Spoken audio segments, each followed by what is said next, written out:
Yeah, so I'm a reporter in this book.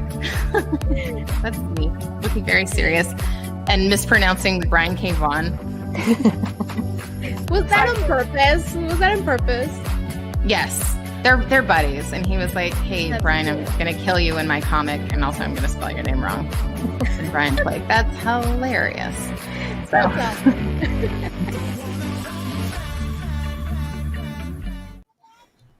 Are you guys doing pickups? We are doing pickups. Do you have All pickups, Z? Do you want to start? I'm gonna stop my camera. I'm gonna turn around, just grab. All right. I'll let Sean grab some. I'll keep us occupied a few minutes. All right. I know, but I like the Moon Knight like this on the title. Yeah. Yeah. I mean, no means Jesus. I am like. I mean, no means Jesus. I am like complaining, but very happy for it. Another. Did you guys not hear that?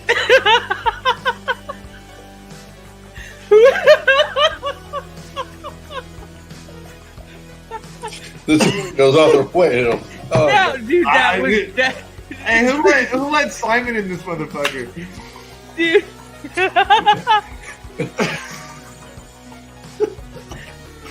So everything wasn't muted, just my camera. But anyway, Dude, bro, that was classic. I didn't hear it, but I was talking. Oh, bro.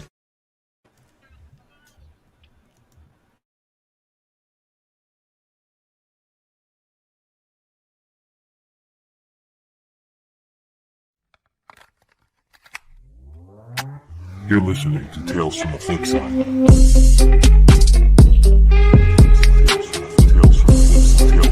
Tales from the Flipside.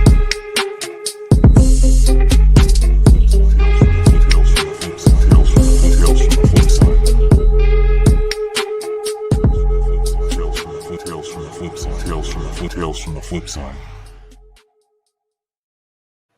What's going on, everybody? Welcome to another Monday night edition of Tales from the Flipside, the flagship on the channel. We appreciate everybody live in the chat. You guys make the show amazing. So thank you for everybody out there. We have some fun stuff coming over the next couple of weeks. We know the holidays are coming, and we got some fun stuff to talk about for the show. So the whole fam is here. We got Z, we got Dino, we've got Paul W, and of course Nico Esquire is back from probation. So yeah, maybe you can pull yourself together to fucking do a decent show, bro. I'm gonna try to. I got salve for my puma bite. Good. All right. So thank you, everyone, for joining in. All right. We're going to get right to the news. I think we just jump right in, right? I think we get right into the craziness. We've talked about it on some other shows, and I don't give a flying you-know-what. If you haven't seen it yet, you should have seen it by now. This was unbelievable. The Mandalorian season finale for season 2 was absolutely amazing. Blew me out of the water. I got two. Listen, Marco gave everybody shit on a couple of shows for crying. I got 2 messages from my best friend and my brother that both said basically the same thing. Did you watch the last episode of Mando? I'm crying. It was that good. Star Wars fans, real Star Wars fans, really loved this episode. What'd you guys think? I mean, it was fantastic. I was watching it with my kids, and they were all thrilled. It was exciting. We're watching the lightsaber come through, and we're all like, no, that's not who it is. No. I mean, Bryan, as a Star Wars fan, a vast majority of the community was let down by the recent films. And I mean, you were waiting for the franchise to be saved, and it's being revitalized in front of our eyes. I don't blame anybody for shedding a tear or two. Like, it sounds like it's perfect. It is. Every real Star Wars fan that down deep, that grew up with the Skywalker movies and all that fun stuff, wants to see badass Jedi Knight Luke. That's what we want to see. And we thought we were getting it by Abrams. And, my best friend Keith told me something that really just made me think about it. He goes, this makes me more angry at Kathleen Kennedy and J.J. Abrams for screwing that up. Bringing Luke back the way they did and screwing that up. This proves that this is what we wanted, and they should have listened. And Filoni, Favreau, and Lucas right now they've been listening hard, and they're giving us what we want. Yeah, for the record, a lot of fans cried after the last trilogy, but it was for a completely different reason. Yeah. And, poo-pooing a television series that elicits that kind of an emotional response from fans is, it's just silly. It's Heartless. It's immature. It's like an immature critique. Like, how dare these fans be so captivated by this content that they shed tears of joy at the end of a season? Like, what kind of weird sort of response is that? Like one nerd bullying another nerd. I thought it was telling that it's become like a trope with Kevin Smith getting shat on by people because he's like his Instagram or Twitter responses were, exceptional to all of it. He's like, I'm just a sad boy. I thought he handled it perfectly. But more importantly, the content was phenomenal. Yeah, they were telling great stories. Absolutely. They had time to let things mature. Baby Yoda thing was a strike of genius. Whoever freaking did that, but What if Baby Yoda / Grogu was always just this? He was a vehicle to get us back to Luke. Because the rumors are that season 3. So the rumor is that the outline came out about season 3, and they found out. This is just what I've heard, rumors, but this is how all of it starts in rumors. I get it. That this is the one that I like. That Luke, the season 3 is going to take place right after the other cool thing at the end of this episode, and the Boba's Book of Boba is going to run into season 3, so it'll be like a 4 or 5 show miniseries that will end and as season 3 starts. And season 3 is going to have scenes to tell us like what's up with Grogu, and it's going to show Luke with Grogu at the Jedi Academy training him, and we're going to see Luke training a young Ben Solo. And, they're trying to figure out who to play Luke, and they think they have an idea on people to play the young Ben Solo, and they've thrown names out there. You guys can go look for that. But if that's the case... about the kid from Stranger Things and about, what's his face? Sebastian Stan. Sebastian Stan. Well, there's been a lot of talk that he looked like Luke forever anyways. Yeah, and the fans would love it. I think the fans would be totally okay with it. I still think one of the best things I remember seeing after the premiere was... Mark Hamill tweeting something like, "Watch anything good today?" I don't know if that's the exact line, but it's something in that realm, and you're like, you. Yeah, it was good stuff. It like vindicated a character that many felt got a real raw deal. I don't know that I can think of a single person who was like, yeah, Luke Skywalker really shook out the way I wanted to in those last 3 films. I can't think of a single person that says that. So here we go. Raider Bear says the wife walked in on me crying and said, "What's wrong?" I said Mando while sobbing. She said, "You're fucked," and walked off shaking her head. That's a beautiful thing. I was going to say, even Mark Hamill wasn't thrilled with the way they portrayed his character. So I think this is a nice nod to keep him involved without saying, "I'm done." It's redemption, man. It's redemption. My wife was in the other room, and all of a sudden, as I see it happen, I'm like, "Honey, they got Luke! They got Luke!" And she's not a big Star Wars fan, but she's watched them all. And she comes in, she's like, "I'm getting teary-eyed, and I don't care." Yeah. When you see him just destroying those badass basically like Sentinels, right? Those things were just... You saw what that scene was, right? Like they basically recreated the Vader scene. I thought the overlay was exceptional, the way they did it. Yeah, good. It was really good, and I think that in at least Favreau and Filoni right now we trust, right? And I think Lucas really had some place he wanted to go, and maybe he got talked out of it. Or, there's a lot of regret in probably how things happened. And I think he's like, this is how we fix it. And he wants to see, people love it again. And they are. All right, let's get on to this part, which was sweet. Everybody stayed for the after credits, and it did not disappoint. Absolutely amazing. Yeah.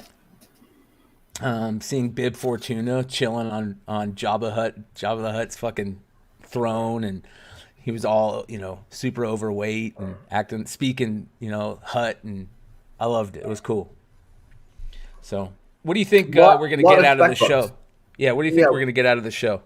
Well, a lot of spec books.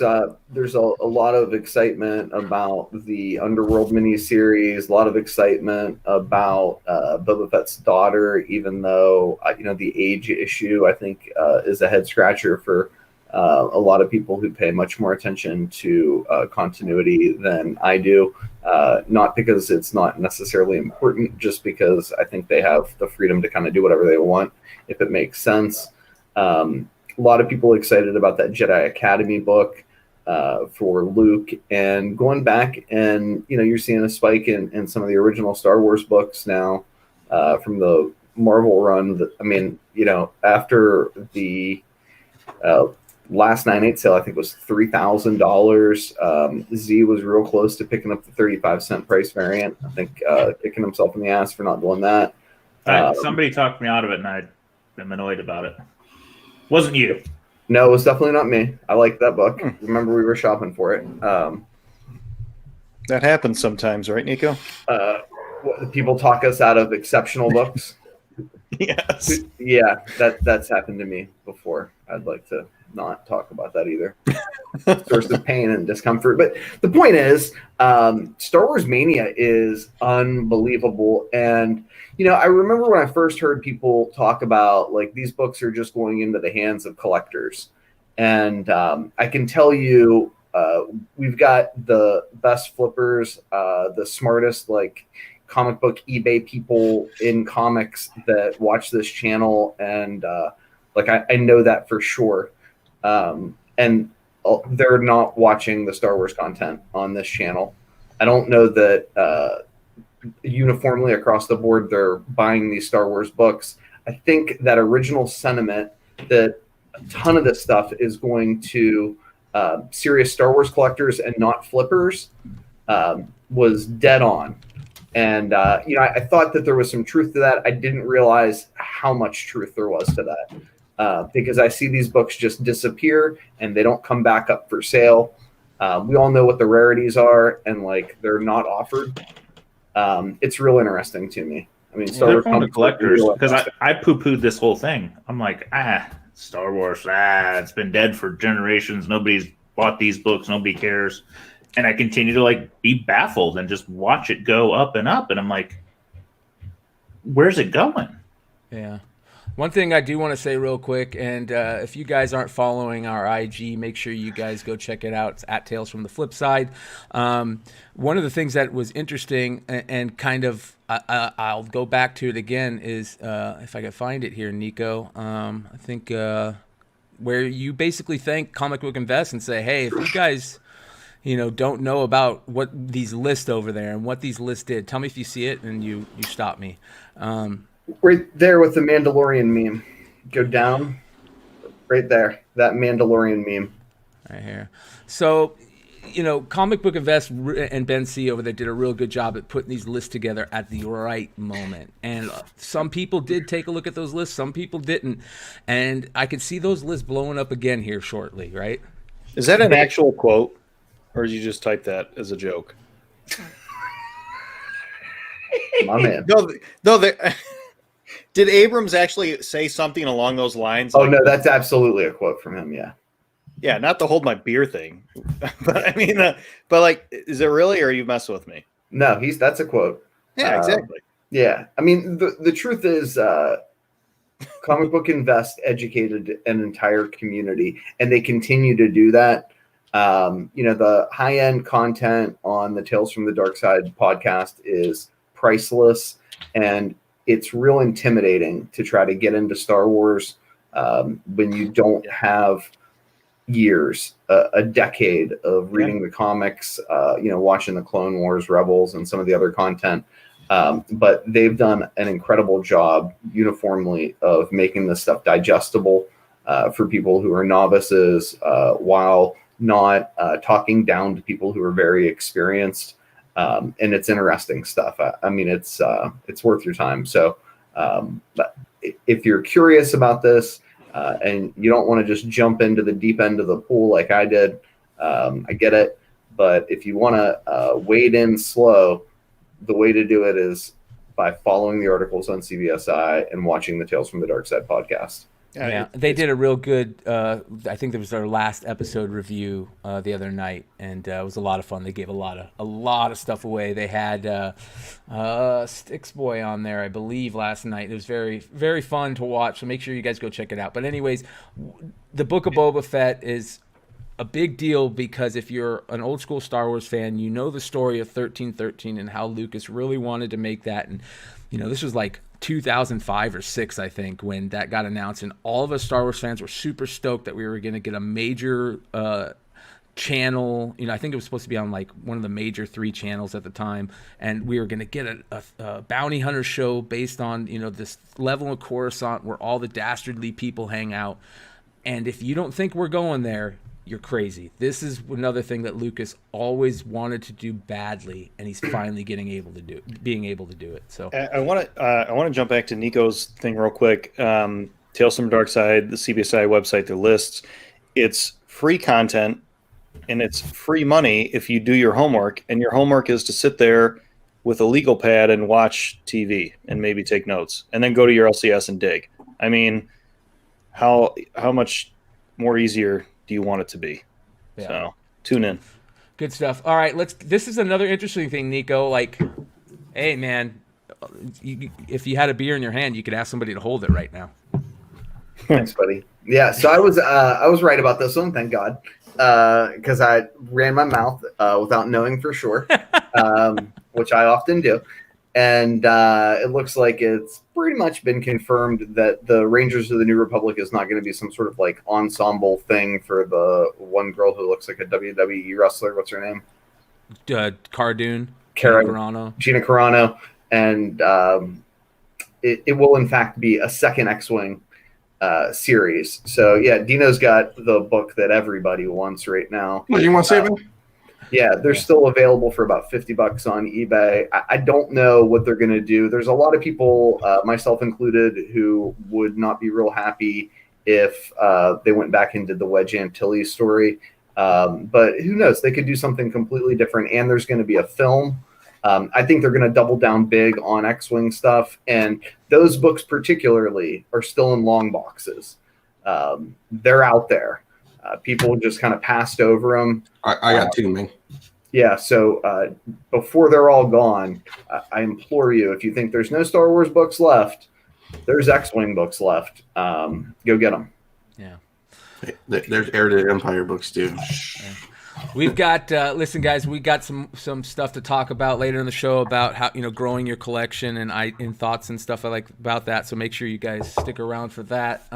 Some more news real quick is this Zack Snyder Robin stuff.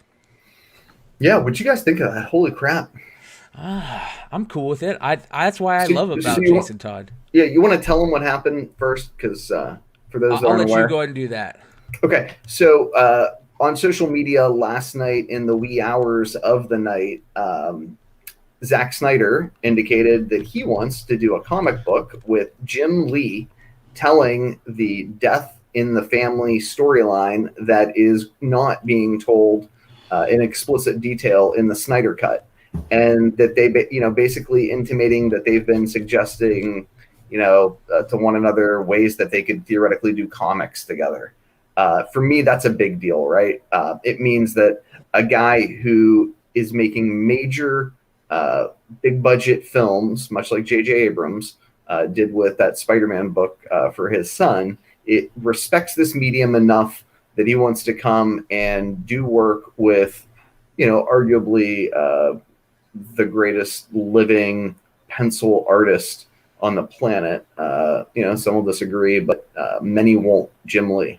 So that's really exciting for me. This is a story that's near and dear to my heart. And, I like the idea of people paying attention to and celebrating key storylines instead of, mashing up characters and doing more like of the sort of drivel that we've seen out of the big two for a number of years now.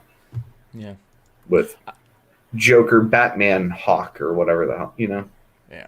Spider, Gwen, Man. This Bear is Pig. a little more easier on the eyes there. This beautiful, beautiful Christmas card image. Wonder Woman image. Anyways, HBO Max. Wonder Woman coming December, Christmas Day. So Yeah, it's getting a lot of buzz. Generally, when there's a film that gets tossed around and kicked around like this, you hear a lot of negativity about the film from talking heads. For whatever reason, we're not hearing any of that from Hollywood. We'll talk a little bit later about the cash infusion that Hollywood received. I think this is interesting for me. I got a ton of Wonder Woman books that I'd love to move. Have been sitting on them for a long time, and I wonder if this film is really well received by our community on Christmas Day.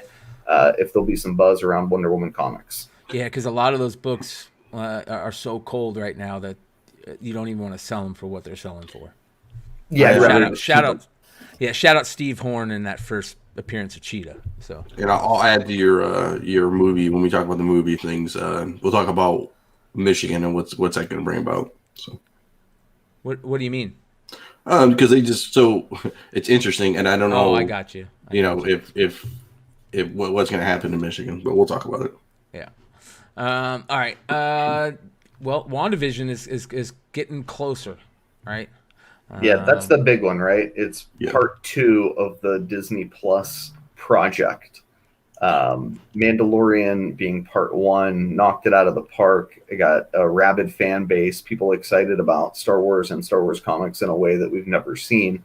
I want to know if WandaVision will be a shot in the arm for MCU related comics and do for Wanda and Vision related comics what The Mandalorian did for Star Wars related comics. I think the 1 week at a time rollout over the course of what appears to be 6 weeks is going to be massive for these books, and really would encourage people to have them ready, know where they're at if they want to sell them, because I think people are going to be buying them like crazy. And I don't think that they're just going to disappear. I think a lot of that excitement is going to carry over into Doctor Strange and the Multiverse of Madness. Well, for instance, Monica Rambeau. This character could be massive, right? Yeah, so that's the one. Thankfully, Z pulled some data for us for the market report. I'm really excited to see how this book's trending. It's one I've liked for a long, long time because I thought that her appearance as an African-American female star, center stage, A-list, like billing for what has always been a C-list character was a big deal. You guys have seen her appear on that Ultimates cover, which is really, for a lot of people, been kind of a blueprint for where the MCU is going. Looks like she's going to appear in multiple films now from the Disney 2020 Investor Day film clips that they dropped. And I would encourage you to grab these ones if you get the chance now, because I think they're going to just quietly disappear as we get towards January 15th. And then when she appears on screen, remember, we're the insiders. The people that are going to be buying these books in a frenzy on eBay or not, they don't know she's coming like we do. And she's going to stay. This is the other one. Absolutely. It's a little less interesting because it's not as certain. All of the reports are indicating that Agatha Harkness is this character. Shame on me for forgetting the actress's name, but her first appearance is Fantastic Four 94. These books are still relatively cheap. I like those early Fantastic Four issues. If you're aware of kind of the history of that character, she babysat Franklin Richards. So it'll be interesting to see if she sticks around and if this is actually that character. Yeah, I messaged you the other day because I was listing my Fantastic Four books and came across a blip like, wait, there's another issue worth anything? I mean, It's once not- you get it's past not just a the ink certain variant, number, it's right? like a dead zone, you know? I would have 100% put it up for $10 and been like, oh, that went fast. So, do we think that that's going to change here anytime soon, where Fantastic Four books might be no longer skippable in the Fantastic Four section with the new movie? Yes. They'll be hard. less skippable, but I think there's going to be run collectors. It's a monster run to put together, but so is Amazing Spider-Man. Yeah, you know who's a run collector on Fantastic Four is our boy Frank Gogol. For example. Yeah, and we are in a first appearance kind of comic market, right?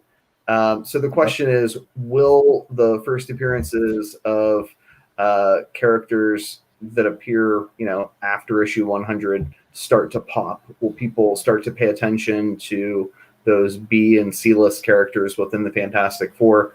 I don't know the answer to that. Frankie Ray, for example, has a mild amount of heat, but not much. This one's another one that's starting to move. I really like that color variant as kind of like a longer term play. I think that book's going to get a lot of interest. There was a cheap copy that popped up on eBay that I forgot about until right now. I should probably buy it if it's still there. But it's I probably didn't see it if it was. shit. I think as far as Fantastic Four goes, unless I'm mistaken, all they announced was Marvel's first family is coming back, right? That's all they announced, or am I wrong? No, there's no video, no casting information. Just kind of, they didn't tell you if it was going to be a TV show, a film, if they were going to throw them in something else. Yeah. They just gave you the hint. I bet they don't even know right now. They may not. But what I was getting at is, so as far as Fantastic Four goes, it's not going to be a run. It's going to be like everything else. It's going to be based on spec, rumors, and then trailer and official casting, yada yada blah blah. Or maybe 3, maybe 5 issues pop based on that. So I'm not sure if the run collector is really the thing to chase, depending on where you sit. But if you're banking on Disney Plus, it's going to be, I'd say, 3, maximum 5 issues to invest in based on rumors, then based on actual news, based on casting, based on trailer, the usual formula. Well, you got to think, though, the first 40 or 50 issues of that book created so much of the Marvel Universe. Yeah, you're way underestimating that. And I'd never suggest anybody be a run collector, my God. But I like to sell books to run collectors, as does anyone with any sense. So if you can pick up giant lots of that crap for nothing, I don't know if that's a bad buy. But I mean, everybody from Doctor Doom to the Inhumans to Black Panther. I mean, it's just like major first appearances. And then the minor first appearances are huge money. There's just a Franklin ton. Richards. Yeah, I love that book. It was the first appearance of Annihilus. Yeah, I guess maybe what I was getting at is maybe hold a little bit until you know where to narrow your focus for Fantastic Four, or at least 100%. Yeah, now rumors where you. Yeah, I agree. Now's not the time to sell FF books. It's not the time to sell X-Men books. But is it the time to buy based on just maybe this would be, if I were the producer, this is what I would do? They might be the lowest you're going to see them for a while right now. It's already too late to buy FF1. It's already too late to buy FF5. I mean, a lot of those books have just gone crazy. The Doom Origin issue, which is like a giant size book, is huge money. It's FF Annual #1. Anyway, there's some cool books. I think a lot of them have room, but trying to get in at the right price, there's not many steals or deals to be had this late in the game. Yeah. Yep.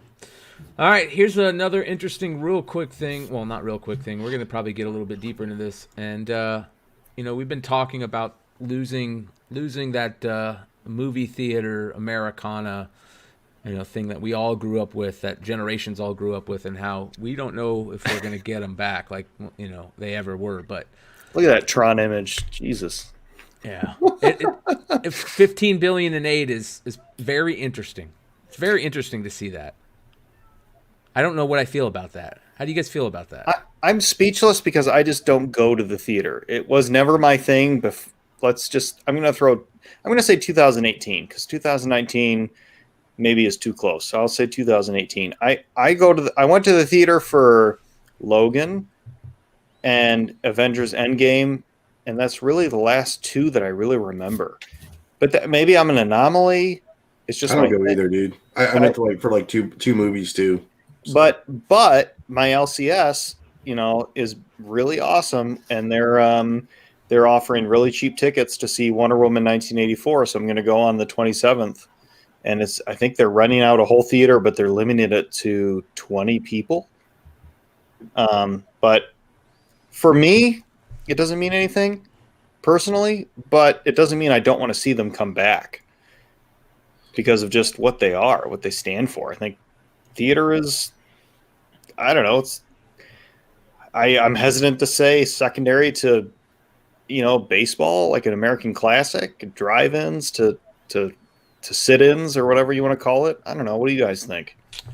I don't know if the theaters are something. I hate to say it, and I don't want theaters to die off, but I feel like this money should be spent somewhere else right now. Yeah, I want to apologize for even suggesting the slide. I thought I was real explicit with let's not fucking talk about the politics of all of this shit, because Lord knows I don't have real popular opinions about corporate welfare. But the reality is it happened. They dumped $15 billion into what they've described as independent theaters. I don't know. I haven't read the legislation to see exactly what that means. But that kind of influx of cash into theaters and the movie industry generally, I think, is good for the nuts and bolts of our hobby, because movies sell comics, comics sell movie tickets.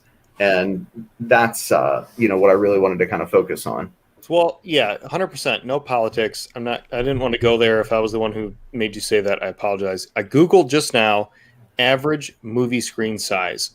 Google says typical movie screens range in size from 30 to 90 feet wide by 10 to 30 feet tall. Paul has one that big in his house. Right. You don't. Nobody does. That's why you go to the theater or IMAX. If you have one near you, you're paying for the experience. You're paying for the size of the screen, the sound, the baby crying, the person on their phone, the people talking. Sorry, you're paying for all of that. That's part of the experience. I don't want that to go away. Even if I only go twice a year, I would rather pay $40 twice a year than pay to have a 30 to 90 foot wide screen on the side of my house. It's just, I don't know. It's a nostalgia I will say thing. this. I don't know. What do you guys think? I'll say this. I am happy to go to a theater nowadays. If they make it so it's every other seat, hey, that's heaven for me, man. I was always that person that wanted those two seats open, right? So I'm cool with when it. you guys go to theaters with your friends, did you ever sit next to one another anyway? Fuck no. It's weird, right? Like, yeah, you not unless you have to. Some dude. Yeah, not unless you have to. I don't care how good of friends I am with somebody. I'm like, Yeah. I put my popcorn right here. You can have some of it if you want.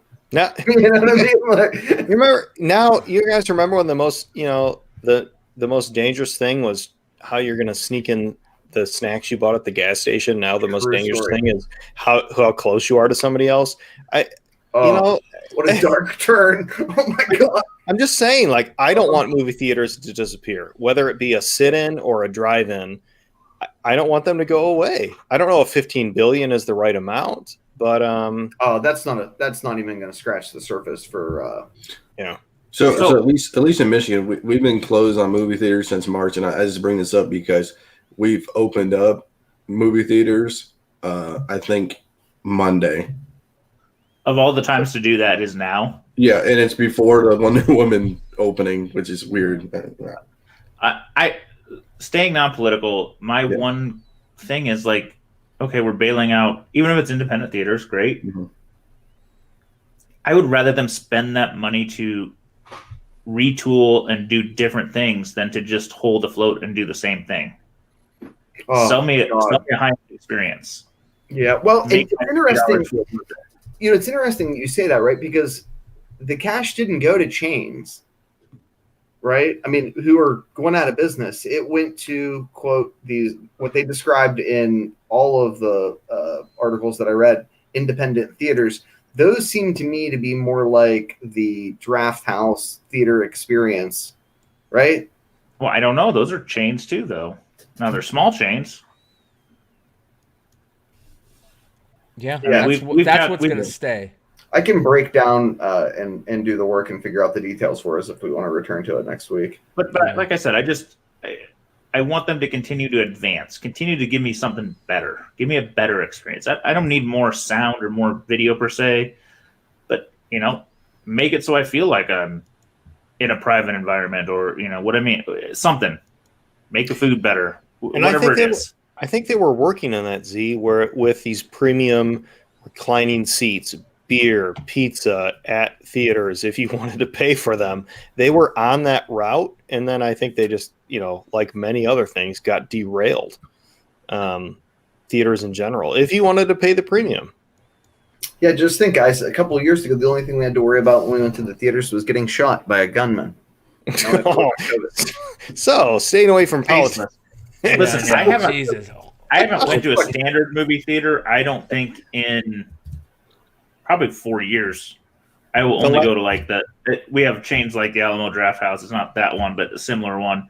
And, I'll go to those, or I'll go to the one that has the premium chair, because I'm like, why am I going to spend 90%, if not more, to go to the one that's just a flip down seat? And I might as well be on a Spirit Airlines. But I lost my train of thought. Thanks to myself. Good, Jack. Well, that's what it was. So I remember now. So people in the comments, and I've heard before as well, well, I'm going to bring the whole family. Why do I pay $100 for this? Blah, blah, blah. Maybe don't. Maybe it's a date night thing. Maybe spend $40-$60 on just a date night thing. And then your kids get to watch it when it's on streaming or when it's on DVD at the family video on VHS. Or you just go by yourself and leave your family at home. There you go. Yeah, I had a long day at work. I love watching movies by myself, which probably makes me a lightweight sociopath. But if I could get away with doing it more often, it's wonderful. It used to be one of my Father's Day things. I would do that for a few years in a row, just go see a movie by myself. Empty theater, I work too much now to pull it off, but oh God, it was wonderful. Yeah. Anyway, it's I guess we can talk more about this when we talk about building a good comic collection. The bottom line is we don't want movie theaters to go under. That's it. Yeah, I'll leave it at that. Amen. I hope they don't. Well, let's get into a little bit about this idea of building your comic collection, building your collection. What are some of the things that we want to think about?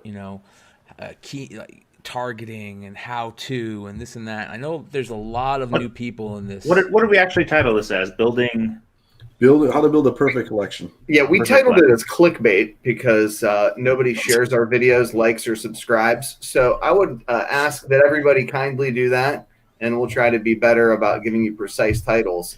Well, not only that, but I think it started out as how do you build a collection that you don't want to sell. Correct. That was not good for the algorithm. Sorry. So before we get into all this, I want to say thank you for watching. We have 69-ish viewers right now, and we're going to get into some meat and potatoes. Sounds like some clips are coming, but this is also episode 150. So congratulations, Flipside. So let's get into some good stuff and get some clips so we can share on IG and share the love. We did the worst job celebrating 150. We did. Well, because we say it sucks and we're going to work on 200. That's what we're aiming for. Yeah, amen. I want to have fun and everything.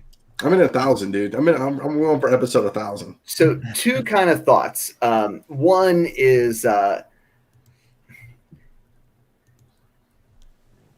think the thumbnail, right, has Luke Skywalker on it, and we have 69 live viewers. Usually we've got 150. When I tell you that people on this channel don't buy Star Wars comics and they don't care about it, that's not lip service. That's true. Those books are really going to collectors. They won't even click on the video. All right. There's your meta analysis from Nico. The second Except one, Star Wars, people will want that because we grew up with it. yeah, but I mean, the second bit, which I think is important, is how to build a collection that you don't want to sell, and simultaneously like have books that you can sell to provide you economic freedom to really do whatever you want. None of us on this channel are independently wealthy. For those of you who've like seen my roommate on our podcast, he was able to buy a car after like, flipping books for a year. The key really for me, and I think Rick from Rick's Neat Stuff talked about it. For those of you who are not aware of who he is, we interviewed him and Bryan Weedman, the Heritage Comics creator, and they talked about their kind of philosophies for buying and selling comics. And they're the best in the business. And I really would kind of take a look at that. But I think it's having stuff that is so cool that you don't want to ever part with it. But also having books that you can sell at the exact right time to create revenue for you to buy whatever you want. And that's kind of what the channel's set up to do, right? Is like help people do that. So I have books I call PC that I'd never sell. And thinking about our show title and just kind of thinking how I've evolved with comics, those aren't really books I'd never sell, but they're the books I would sell 100% last. And that I think is the key for me personally, is I would hope to never get to the point where I'd have to sell those books, but they're there if I need to convert them to cash for whatever purpose. And the really good thing about this hobby is that your tastes change. And the fun part about this hobby is the collecting part, the getting them, right? Finding them, the hunt, all that stuff. So as your tastes change, you're going to get rid of some of those things that you thought you would never sell. And Nico kind of harshed on run collectors, but let's be honest. If I had all the money in the world, I would be a fucking run collector for certain books. High-grade run collector. Well, in Z's observation that if you buy Batman or Spider-Man books as a run collector, you might do better off than all of us because of the number of keys that sort of pop up in those flagship titles, I think that's not like tongue-in-cheek. That's insightful. There are those titles that just always do well.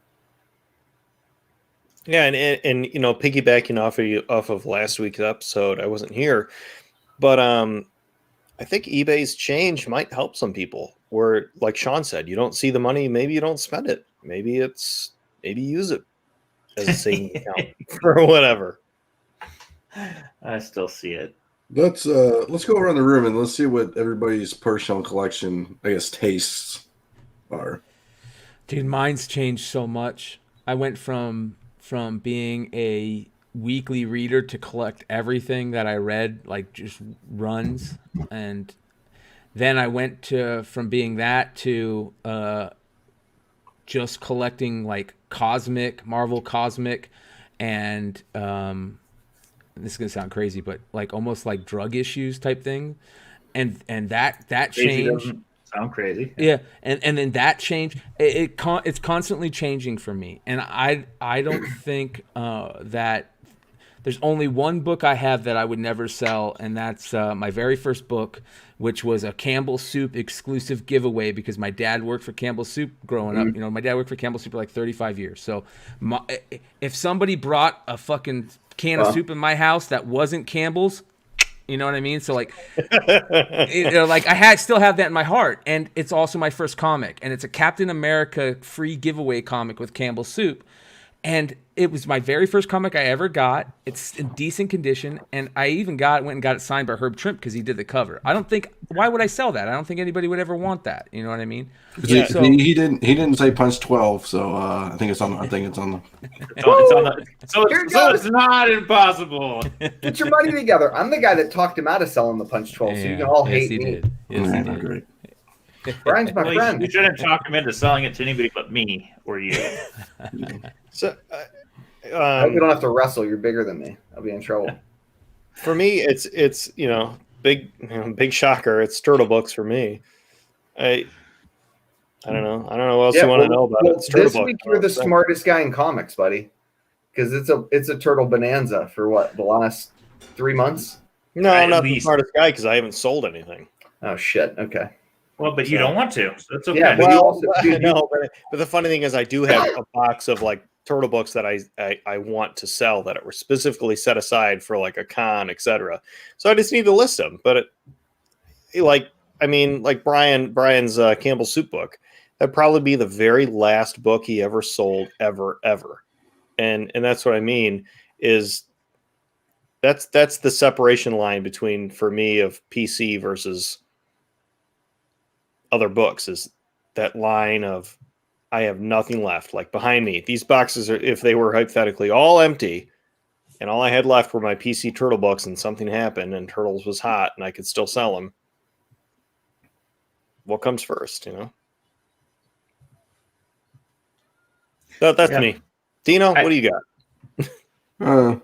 I mean, I guess my this is a bad one for me, even though I brought the subject up, because I have no emotional attachment to comic books, so it really doesn't matter. But saying that though, I mean, facetiously, I would say I only collect 9/8, and I can be like very hubby-dubby about it and be like, yeah, Golden Age 5.0s and higher. But no, I'm not like that. I don't know. I mean, I think probably my collection would be probably, besides Z's, because Z's pretty much on the whole gambit, I'll probably be second when it comes to eclecticness of comic book collecting, because I have like a Superman graphic novel from like 1940. I've just picked up some Superman Tims from like 1945. I got stuff from Golden Age. I got modern stuff. I got pickup stuff. I just bought a collection for New 52. Like, I mean, I'm all over the place, man. I had Aquaman 1. I mean, I guess another way to look at it is, is this PC versus I don't want to sell this book because I know it's only going to go up. That's another form of a collection you don't want to sell. Like if somehow you have flipped your way to entirely Marvel Silver Age blue chips, you may not want to sell them because I don't see them not going up.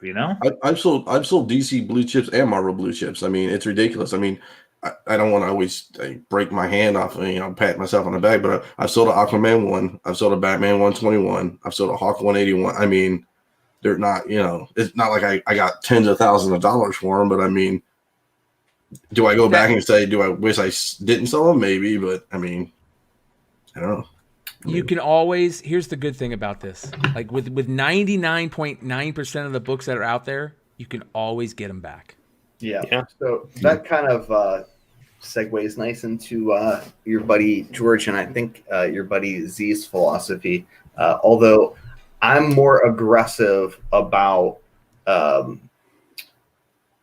domestic, modern, copper, bronze, Silver Age books, and do very little in the international stuff compared to Z. But our focus, I think our shared focus, is trying to buy books that I might not ever have a chance to buy at a reasonable price ever again, or I might have to wait years for an opportunity to ever buy them again. And I try to fund those purchases with everything else. So for me, it's like, I love hot shit like everybody else. Like the hotter trash book, you know what I mean? Like if I didn't have an Outlawed 1, believe me, I'd be salivating about it, right? Like a Djuravec Ultimate Fallout 4 variant, man. I'm like, I'd like to get one of those. They're $10K for a 9/8, right? There's no room for that book to grow. And I'm sorry if you're the guy that has it and I'm breaking your heart right now. It's going to be a minute before you can get more money out of that thing. I still want one, right? Like I'm sick like that. And I think a lot of people that are in this hobby we love, books like Giant Size X-Men. I don't know, but one of our friends said he got offered $14K and turned it down. Oh Lord, maybe I'm nuts. Maybe my predilection for hot books is not as self-harmful as I think it is, but I try to not fall in love with the super hot books that I have because I know that they've got top value now, and I try to move them out for and buy stuff when it's not hot, period. Or it's so timeless that I can't touch it if I don't get it right now. That's kind of my thing, right? Like, you know, I'd love to be buying the hottest crap in the world because I'm as guilty as anybody else, but I try my best not to do that. It's hard to be disciplined, but I think if you're going to be really good at comics, you got to be disciplined, and you got to be not emotionally attached to your stuff, but emotionally intelligent about where the market's at and where it's going, and predict the sort of trends so that you can move stuff when it's at its peak, and refrain from falling in love with your own books when they're at their peak. I think what I take from Nico saying, what he just said, is if you love it, and it's not golden age, which doesn't come up very often, in my opinion, based on market report and all that good stuff. But if you basically, like the stock market saying, buy low, sell high, and you can buy it again low for the most part, more often than not. I don't want to put a seal of approval on it, but you can buy it back when it's low. Yeah, and I don't want to ramble on and occupy everybody's time, but one last thing I think is super important to remember is the guys that are good at grading books that can say, oh, well, that's an 8.5, but it's priced as a 7.0. I can make $500 there. The guys like ETA Nick will always be better than the people who are like, I think this is going to go up in value. Like, that book's already higher than what it is that you're paying it for. That's really where the A+ players are at. You know, that Golden Age book's a 5.5. It's raw. They've got it priced as a 4.0. Sold. What about you, Z? What's your answer to this question? So I've really taken a different path, and I somewhat have gotten myself into a hard spot in that I've bought in so much that are books for me, or books that I feel are not achievable to get again. Maybe I went too far off the beaten path sometimes, that I don't want to get rid of them because I can't get them back, but I also want to buy some other things. So I don't want to say I'm to the collection that I don't want to sell, but I'm to the collection I don't want to sell now a lot of times. Like, I sold a lot of books in the last quarter, but it was truly stuff from a collection that I hadn't really done anything with because I was tired of wanting to list $20 books, but I just listed them all to get them out of here. I did sell a few books I never thought I'd sell just because I've had them for 2 or 3 years, and you're like, I could do something else. I bought the Showcase 22 because it's a book I always wanted. I bought it, not planning on leaving, but who knows? In 2 years, I may say, hey, I want something else more. But I do like. Sometimes I feel like the kid in high school who likes the band that nobody likes, and then all of a sudden everybody likes it, and you're like, no, I'm going to move on to something else. But in comics, you can do that. You can find these things that are amusing to you only, like, you know, your Campbell's book that you had signed by Trempy. I love collecting Cardi Sigs or things like that maybe people aren't all that into, but are interesting to me. Dave Stevens covers. Stevens covers was one. A lot of people Rocketeer all day. I'm sorry. I was just going to say it's a fine balance between happiness and regret. If a book makes you happy and you could go to eBay and sell it for 20 grand, is your happiness worth more than, like Z said, depending on the book, never being able to get that foreign book from X country ever again in that grade for 20 grand? Or is your happiness, you regret selling it, holding it? It's like a chemical formula. It's going to mix great or blow up in your face.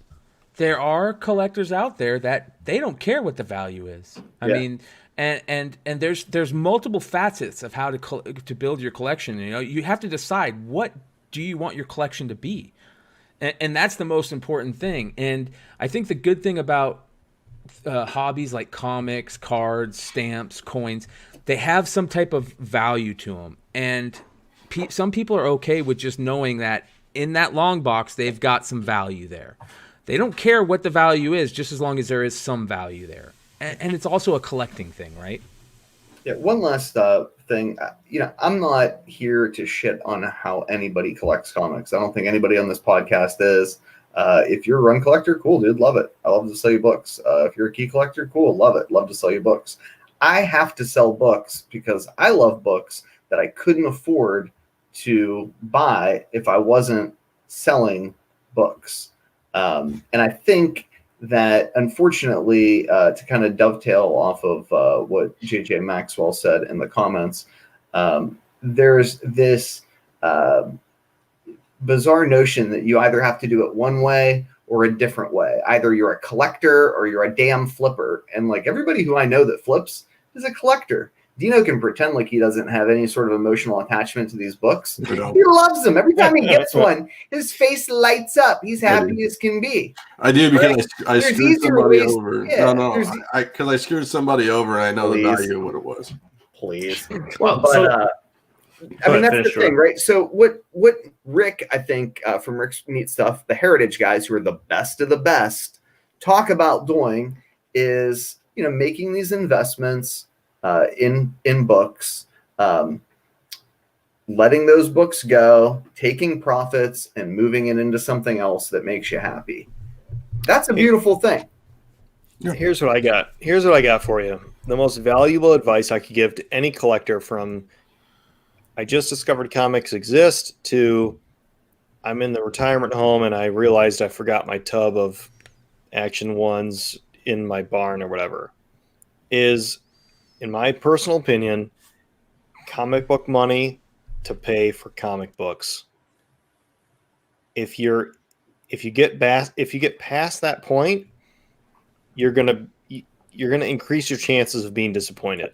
If you sell a book for $20, and I think, jumping off last week's show of the new eBay payment system, and I got a second, bank account, yada yada blah blah.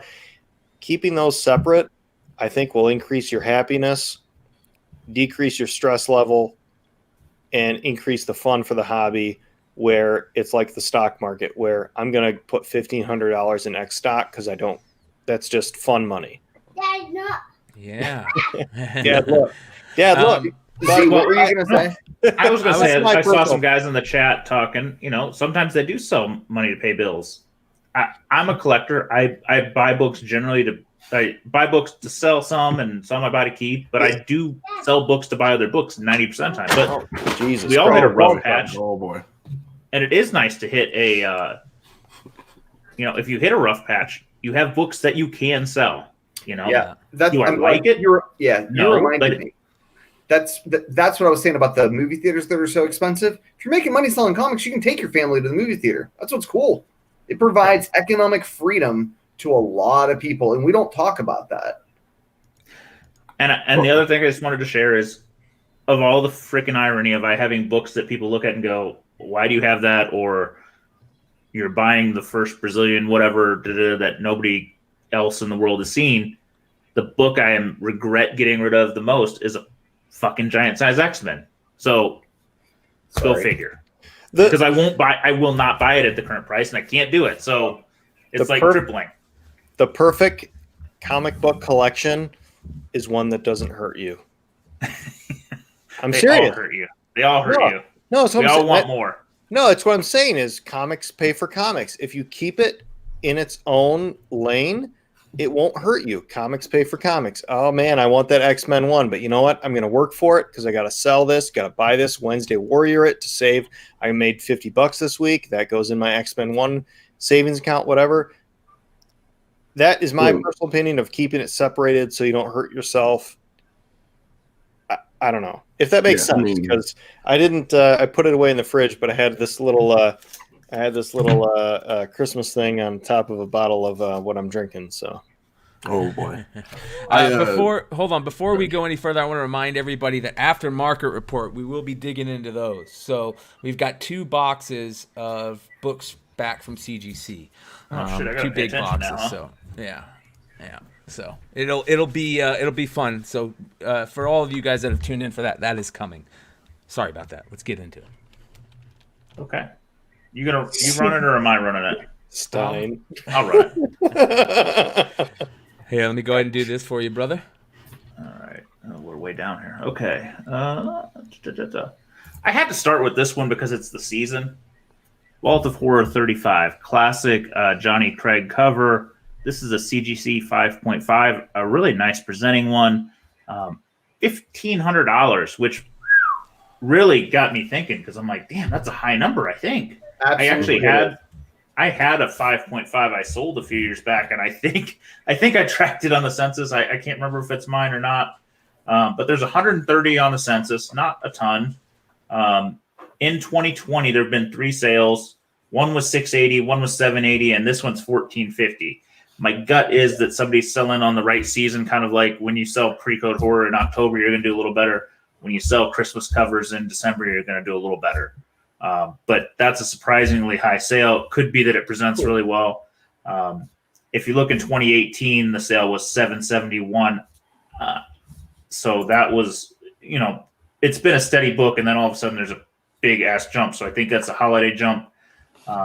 I do think mine was the 2017 sale for $600. So yeah, dude, that's a big jump because I sold a roughly the same presenting copy raw about the same time. I think that you sold your graded one, and I only got like $400 out of mine, and I didn't feel bad about it at the time because I think you sold yours for $600, and I was like, oh, it's okay. Yeah, I think this one for $600 was mine, but mine was a beautiful book with a huge side spine split, so I probably should have kept it. But it was a 5.5, and I'm like, I'm going to go back in at a 6, and I didn't ever actually go back in. That is the flaw of some logic, is you always think you're going to buy back in, but you never do because you always want the deal. So yeah. Good stuff. This other book. That's a good point. Going back, if you upgrade, you could sell your 5.5 and upgrade for a minuscule price. Is not a bad collecting philosophy either. You should just upgrade first. Yeah. Unless you don't want to upgrade, I'm with you 100% because Lord knows we've all done that. I always think I'm going to upgrade and I never go back in. Mm-hmm. All right, this other one I only threw in because we were talking about 9.9s the other day, and this one hit. Wow. If you've been in flipping comics for a while, this book, when it came out, was a big boy book. Selling like crazy. It was a Turner cover by Aspen, and Aspen did a couple of late Turner covers. This book somehow hit a lot of 10s. There were 5 10s on the census. Wow.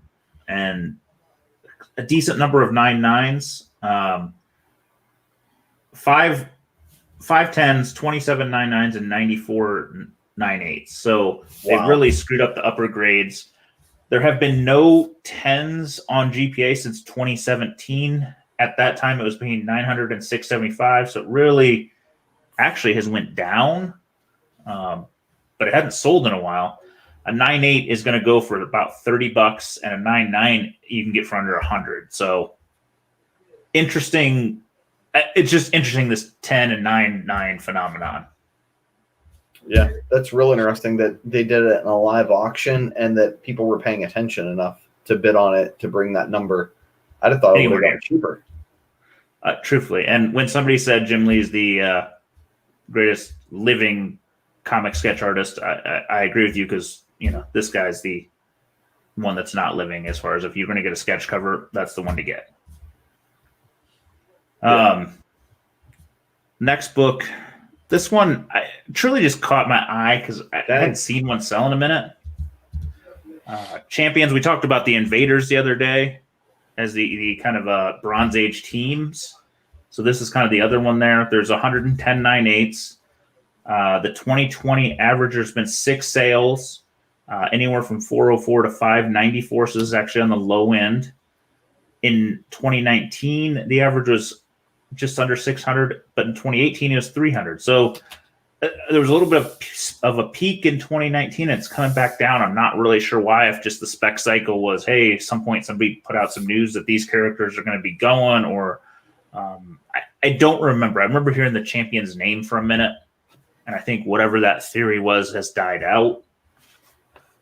I don't love collecting the Bronze Age teams, but the right day, the right executive choosing to name something the right way, you're going to win. Well, with all the interest in the new iteration of the champions with Kamala Khan and Miles and that next generation of Marvel superheroes, it's interesting to see a little bit of heat back on the original title. That's a book that I don't see a lot in long boxes. Didn't know that it would command that much. Pretty interesting. Yeah, another Bronze Age book here. New Gods. Wow, that was probably a good. Yeah, that was probably a good buy. This one actually blew me away because I don't think I've seen a 9/8 in a long time. I apparently was wrong. There's 54 of them. In 2020, there have been 5 sales. It's not caught my eye, but sometimes you just miss it. Anywhere from 1475 to 2325. This is the high. The highest ever was almost 2,800 last year. But prior to that, the average was 1,500. So it really peaked last year. I don't know if that's maybe when the Snyder Cut got talked about, or it would be news about the forthcoming New Gods film that Tom, help me out, not Tom Taylor, the CIA guy, what's his name? Wrote Batman. Everybody was mad at him. Tom King? Tom King is writing the screenplay. It apparently is going to focus on Big Barda and Mr. Miracle, but is going to be under the New Gods, moniker and tell Kirby's Fifth World storyline. So I think when I was looking at him was back when that stuff happened, and I thought this book would be like $3,000 by now. Interesting that it sold you said 1,500 was the low this year, or lower? But I probably in March, man. Everything in March was low. Interesting. Here's another one. I just want to comment. I don't know this seller, but this red chair pops up a lot, man. Yep. As at least the third one I've caught in the market report. Yeah, he's a stud. I don't know who he is. Dude's moving big bucks. I like it. I wait for Dino to stand up and show his red chair behind him. I put it in the closet so I don't get outed. That New Gods beforehand, I don't think you can go wrong. 6 first appearances. Jeez. Yeah, it's a big book. This is the famous Joker cover, the fish guns, and good cover. Bronze Age, 37 9/8 only, not as many as I would expect, but it's a dark cover.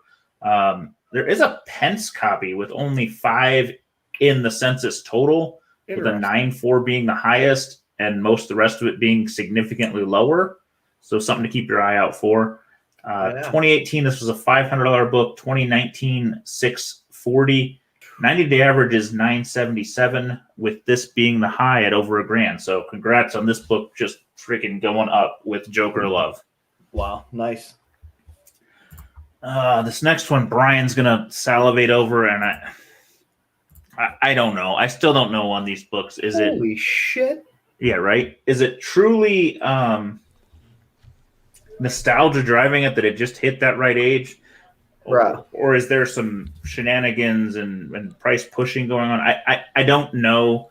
I'm not going to theorize. I'm just going to give you the results and you guys decide. 9/8, I love it. 167. Wow. There's Canadian price variant with 11. There's also a second and a third print, but just for clarity, I did research. There are no 9/8s for either of the second or third prints on this book. So this is not a deviation in the data. In 2018, there were 21 sales for 223 average. In 2019, there were 30 sales for a 255 average. The 90-day average is 524. 2020, there have been 42 sales, so more sales than either of the other 2 years, probably more getting graded, with a range of 261 to 1,009. Jesus, Lord have mercy. Am I missing something? All of this happened in the last month. 12/10, 405, because most of the sales were $400 to $500 in the summer. 12/12, I think, was 620. And then on 12/20, a $750 sale happened, followed by this one for $1,000. I don't understand it. All this happened real fast. How about this? We have a ton of new comic fans in the community that are probably our age that are instantly hitting the nostalgia factors. And so I'm not disagreeing. I'm not pushing it. I'm just saying this could be a reason that we're seeing it. That's a huge escalation real fast. There's one of three explanations, right?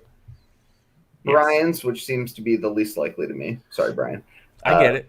John's, which may or may not be the most probable. And the third one would be somebody knows something about this thing getting optioned and is just snagging them because that happens too. Oh, yeah. You know what I mean? But it's just what's wild to me, what I don't understand is you can get a freaking Transformers 1 for under $1,000. You can get a newsstand G.I. Joe 1 for under $1,000, or you could, 2 months ago. I mean, I love Thundercats. I was a, Thundercats kind of kid when I was little too. But they weren't G.I. Joe or Transformers, for the love of God. Yeah, I don't disagree with your theory either. The other thing is there's I'm just saying it's one of the three. I don't know, man. It's so interesting. These Star books are more rare, though, than, you know what I mean? Like, we've all seen that. They're certainly more rare than G.I. Joe or Transformers. The census is going to obviously be smaller. And 167 9/8. Let's assume 100 of them are in serious collectors' hands who aren't selling, right? That means there's less than 60 or 70 in play. If you want to make a move, they're not coming up every day. Wow.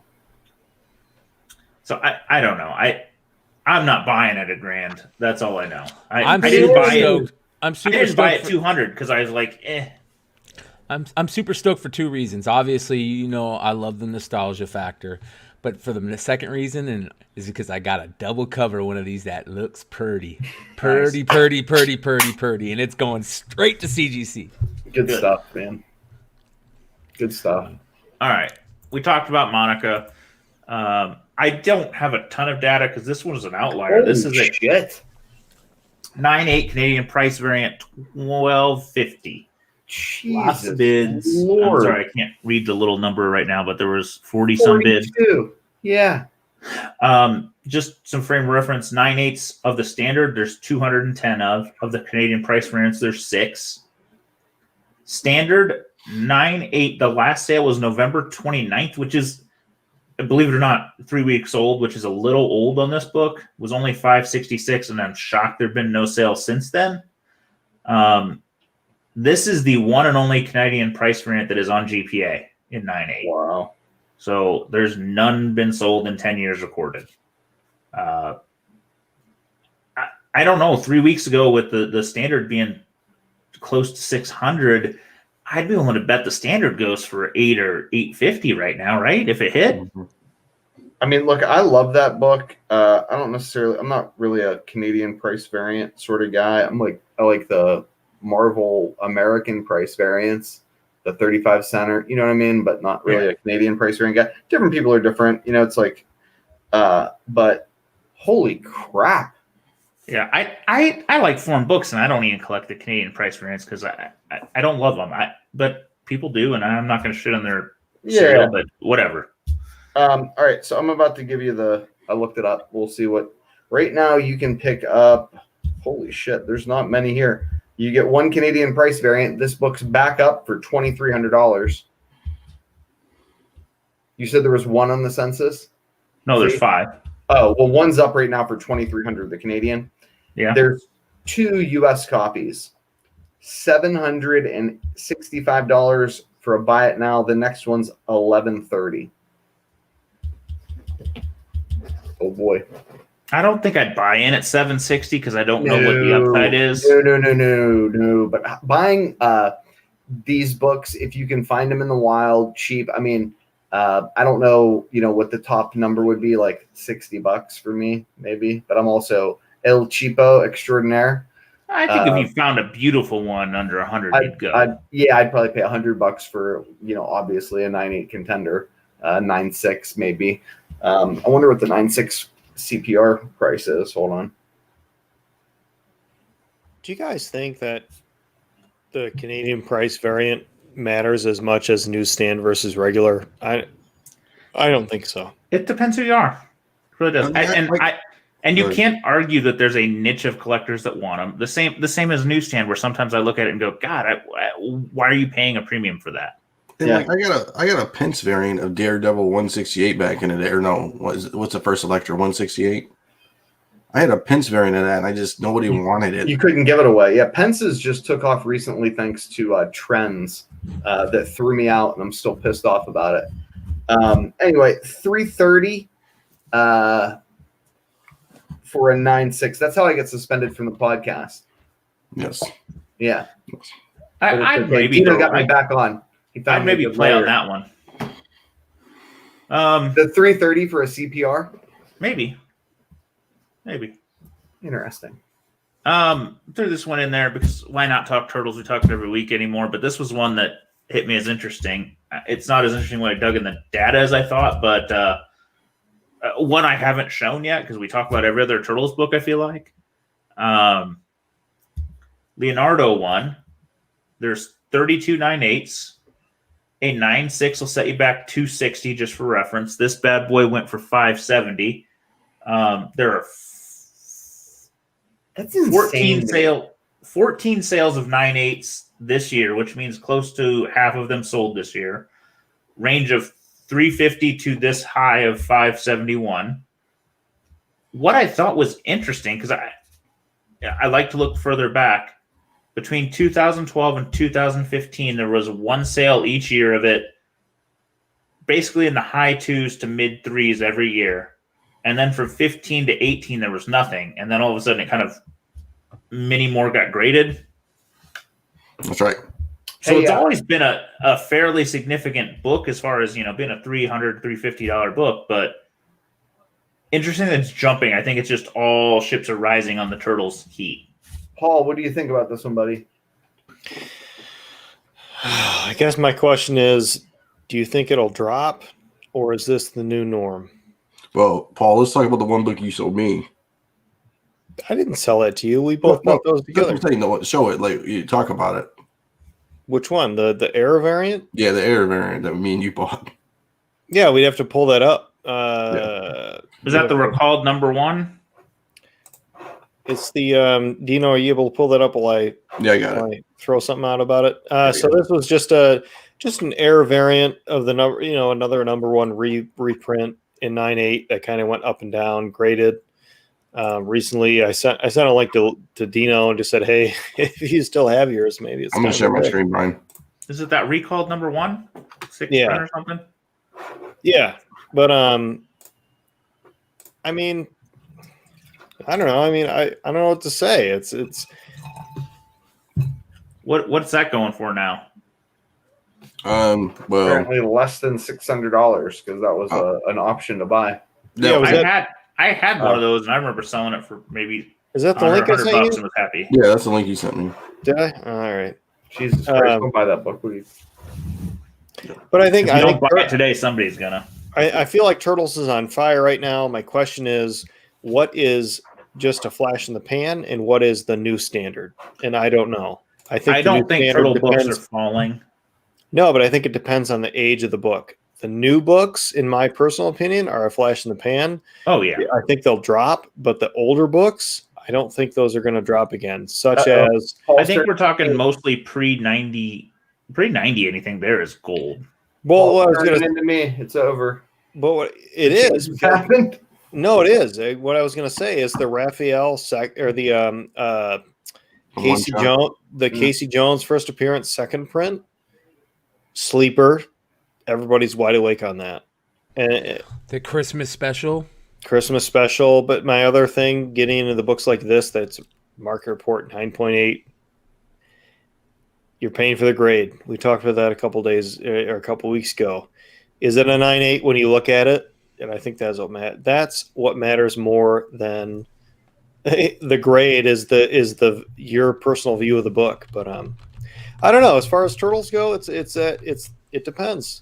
Is it a flash in the pan, or is this the new norm? I can't wouldn't ask that question for everybody. I wouldn't feel bad on a mid '80s Turtles book, especially number ones. And this one, like I said, has actually been slow growth. It's not been like it blew up like crazy. For a book like this to double finally that's just normal appreciation. Yeah, as far as Turtles go, it's more of sorry, I got a phone call real quick. As far as Turtles go, it's more of man, where's my train of thought? Shoot. On to next book. We'll see you in a second. I'll come back. I'll come back when I figure that thought out. Sorry, one moment. I pulled this one up only because Nico, I think, has talked about it a few times with the Falcon Winter Soldier rumor. I didn't do a lot of data, but 9/8, there's 65 of them, and I'm betting that number's growing quickly. Yeah. It was trending at 125 to 150, and then there was no sales for a couple weeks, and all of a sudden this one dropped at 230. So picking up steam. If you got them, grade them. Hey, back. Buddy George, we only doubled in price. Isaiah Bradley, I think it's a no-brainer, but I don't know how high this thing can go. I mean, it's not going to be Blue Marble sky high, but I do think there'll be an opportunity when Falcon and the Winter Soldier hits. Again, slow burn. This character, I think, is pseudo-confirmed to appear in that series. There'll be an opportunity to move them. I don't know necessarily that buying in at the $230 price tag for a 9/8 is the greatest move because you'd want to be selling it at $460, right? Yeah. And I don't know if she can pop $450, but maybe $450 would be that there'd be 1 week to sell it for $450. But you're going to get a couple. Everybody else. That's a big gamble at that price. You're better off. I like looking for the raws at $10 a pop, right? Yeah. Buy the nicest raw on eBay. I remember what I was going to say for the raw. Yeah. I remember what I was going to say, and that was, as far as Turtles goes right now, what's out of reach? First and second, and even third prints are out of reach. Fourth and fifth prints are on the rise. So it's hedging your bets on what you think is going to rise, or is this just a bubble for Turtles that's going to burst on more of the more common books? So I can't make that decision for you, but it's clear that those earlier printing books are starting to become out of reach. Yep. No doubt. All right. This one's just here to start a segment. We all know about this fucking book. Crazy money. The 9/8 sold for some number I can't comprehend. A raw just sold for some other number I can't comprehend. I'm not going to poo-poo it, but I just wanted to use that as a segment for some other previews that popped up in the market report. Marvel Age 12, the early preview of the black costume. I just grabbed one of these. I was happy to find in the wild for nothing. A 9/8 for $305 with a few bidders. This one actually has on the label now that it is a Spider-Man black costume predating 252 concept art. I like. Hey, listen, if they're gonna start tagging it as this, I'll accept this. Right? Yeah, this is great. Dude, that's strong as it comes. Yeah. Yeah. Kudos to CGC. And then we can start calling these things what they are. Thank you. Yeah, hell yeah, CGC. Great job on this one. And I'm not saying that necessarily this is the best thing to call it, but at least they're going the right route. We can figure out what is the best thing to call it, and as a community, and maybe they'll listen, but they are listening somewhat right now. Yeah, no, very cool. Yeah, I really looked at this book before I included it because I really wanted to see what the label said. It interested me. He killed it with the market report today, bro. Woo! I didn't even have any help this week, guys. I apologize. Yeah, work sucks. Usually I give you get the good ones. That's why they put me on probation. It's because of my failures. Sounds like Celebration Capgun style. Yeah. So there's $89.98. Hurts. 2018, it was a $165 book. Last year it went to $350. This year it sold 10 books between $330 and $575. So this is actually the lowest sale of the year, which is nuts. maybe it just got lost in the shuffle. Who And if would you get auction that book?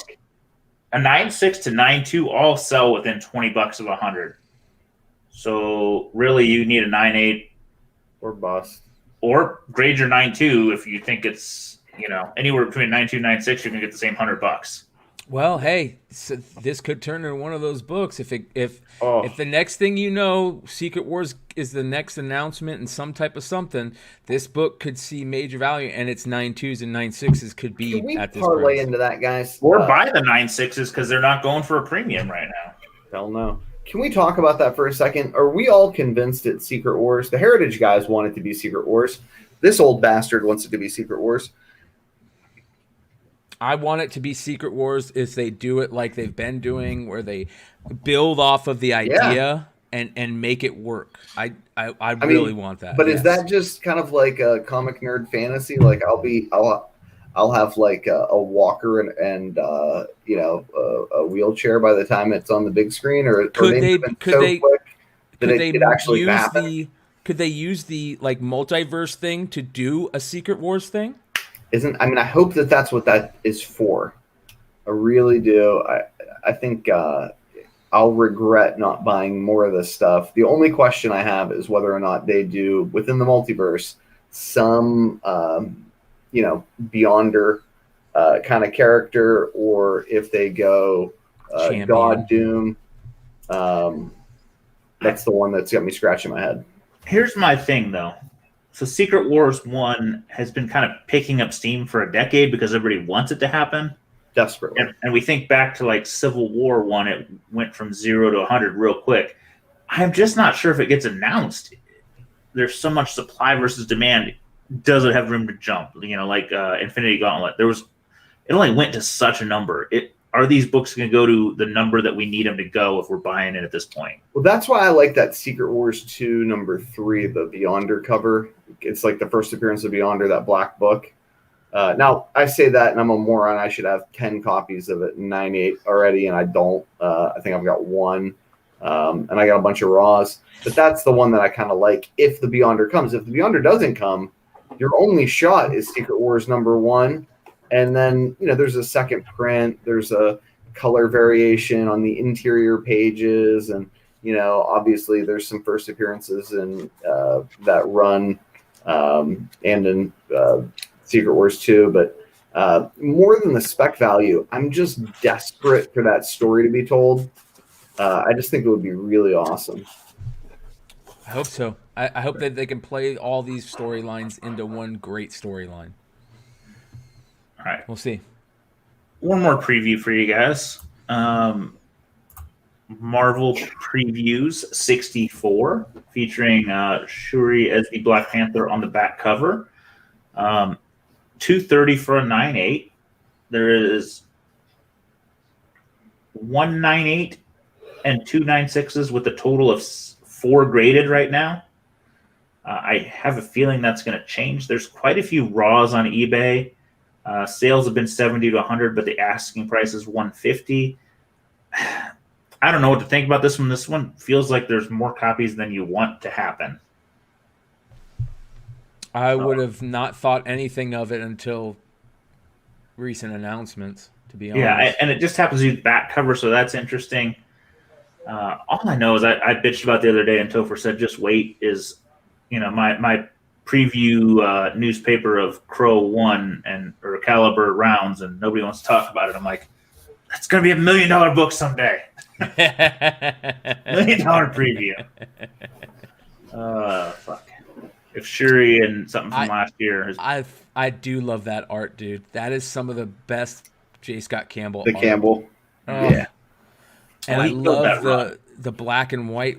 That's the book I wish I would have bought, because that thing dropped. Well, you didn't to like have $500, $600, and 9.8. I think at one point. I wish I would have bought the Winter Soldier. No, time out. What are you talking about? The Winter Soldier, that one got real cheap. That Black Cat. That the Black Panther variant? Yes. No, yes, dude. I swear to God, bro. I swear to God. That book, there was one copy that came up, because I remember we talked about it. DeVoe loved that book, and it still sold for huge money. I want to say it was like $900. Yeah, $900 was your deal price. was the deal price, super deal. I was like, Shuri ain't coming back. They didn't use her in Endgame as Black Panther. She's kind of a peripheral character. That's a rare book. Holy crap, is that a rare book? About made Bryan shit with this one. Ultimate Comics 11. This is a Italian edition of the confused too. The Vergek variant. I actually couldn't find this on the census, even looking at the damn label, so I don't know how many copies there are. I was just intrigued by a foreign edition. This is the Italian, as I said, showing up for $240 for a 9.8. I don't know if that's a strong sale, a weak sale. It just doesn't happen often, and I just thought it was worth talking about.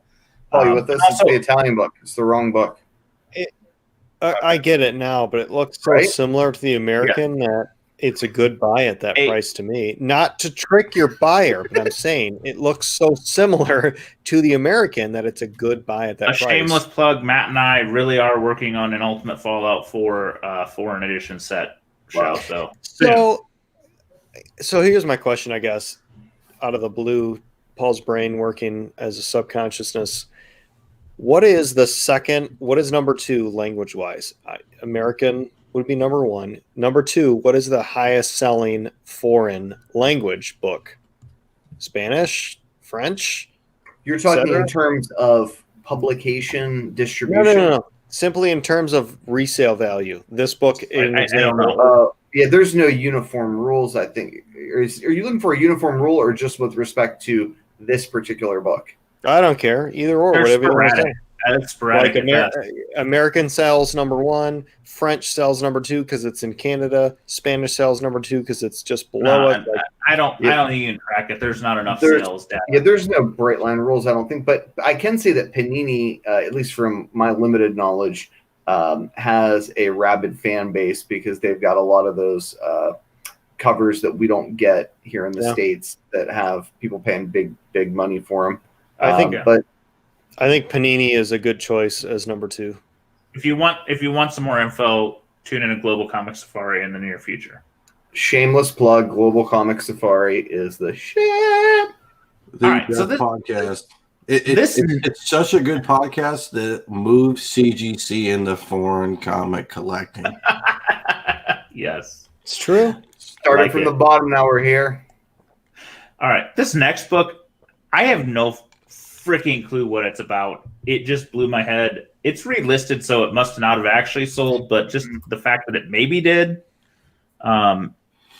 Wishes and Rainbow comic, CGC 9.8, Federal Reserve Bank of Boston. The only 9.8. I've never seen that book. I give up. There is a census of 18, 198, 496s, and a smattering of crap. It is a promo comic by the Boston Federal Reserve. There's a 1981 printing and a 2007 edition with a different cover. I researched it a bit and it said there's something about introducing a colored flower into a town of no colors to represent scarce resources and trying to understand the value of them. So The Giver. Kind of. And I can say I have no idea why it's selling for money. So in October, a 9.6 sold for $900. A 9.0 sold in October as well for $11.20, and a 9.2 sold in 2008 for $5.39. A certain app mentions it, which I assume happened sometime in October when these sold, but it had value 2 years ago. So you got me. I'm just throwing it out there as if you ever see this weird ass book, you should probably buy it. I wonder if it was like in a movie or something. Yeah, I guess I was going to say. Who's the guy who had it on their watch list? That's what I want to know. Steve Horn. Steve Horn. This is definitely Steve Horn and Topher Wrestling. I got nothing. It just, I saw a $5,000 sale and went, what? Yeah, bro. Whoa. And I researched it. And my pay grade. I don't Did get it. it. Get relisted for the same cert get relisted? It did.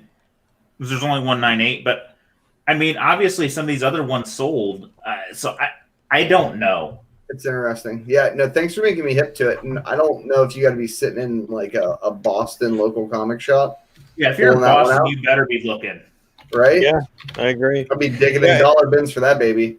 Yeah, if you're in this, I think just goes to show if you're at a con, if you're at a antique store, whatever you call it, and you see a book that you've never seen before, and the price is right for you to just throw a couple bucks at it, it might be worth it because it could be a Wishes and Rainbows, whatever, you know. What I want to call Paul's story is Wishes and Rainbows. Did you say that? Did you say that sold? It's sold, but it's relisted, so something winky Sounds like happened. the guy didn't pay for it. Are you ready for this one?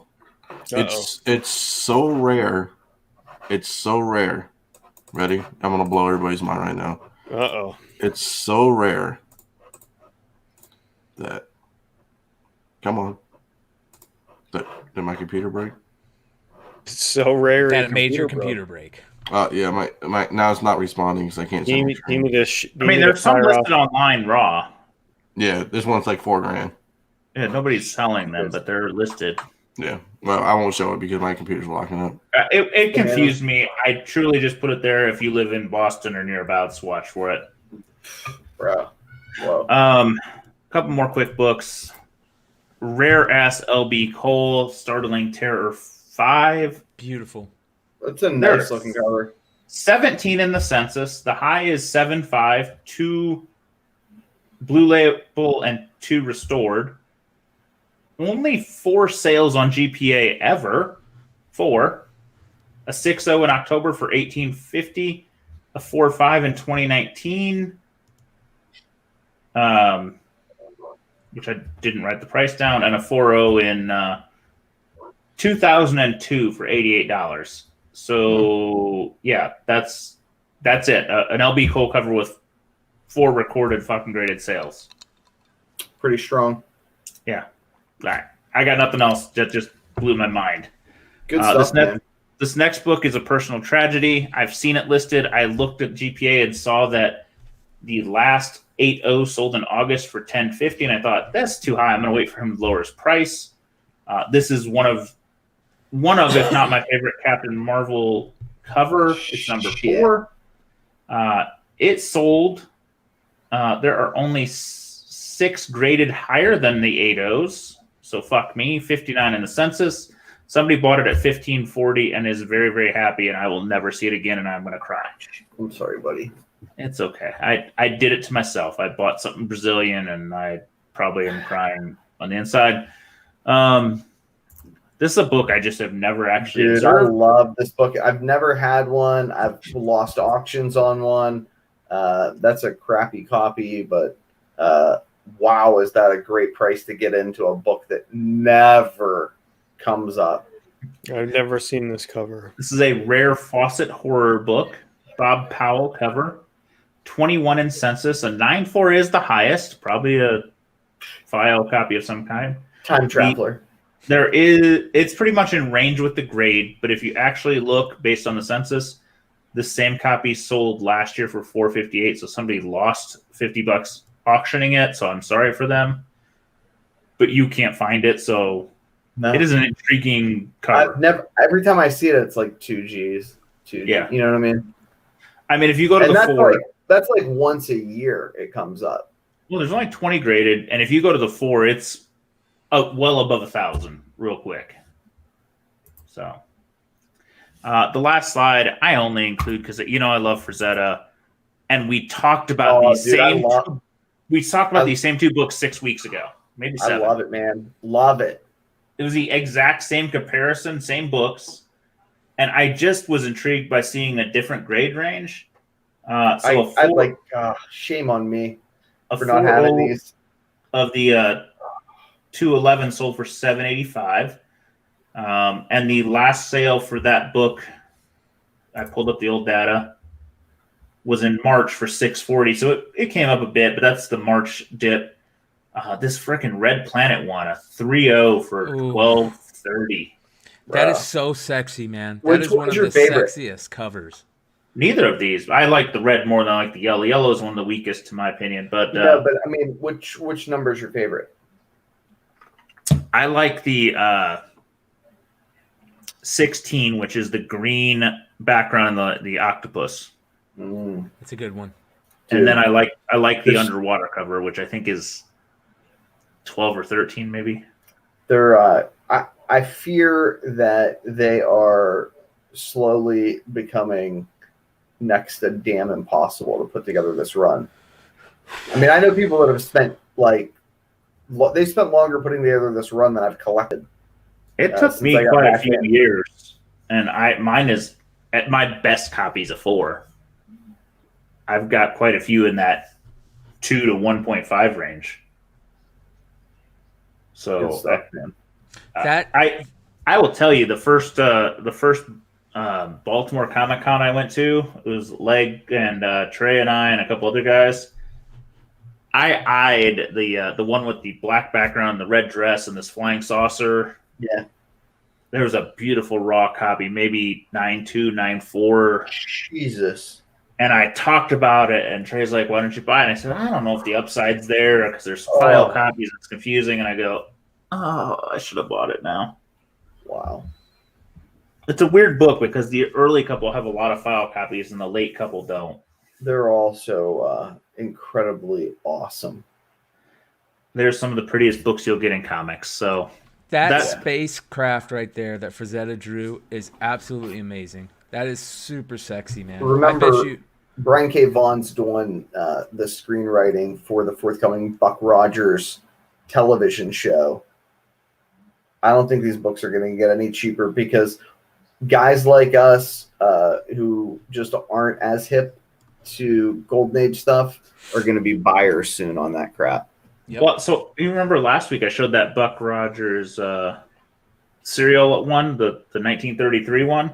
Yeah. And at the time I had not connected it. And I'm like, oh shit, they're all selling all those Kellogg's promos from 1933 because that's like the first comic-ish type thing. And they've been flying, man.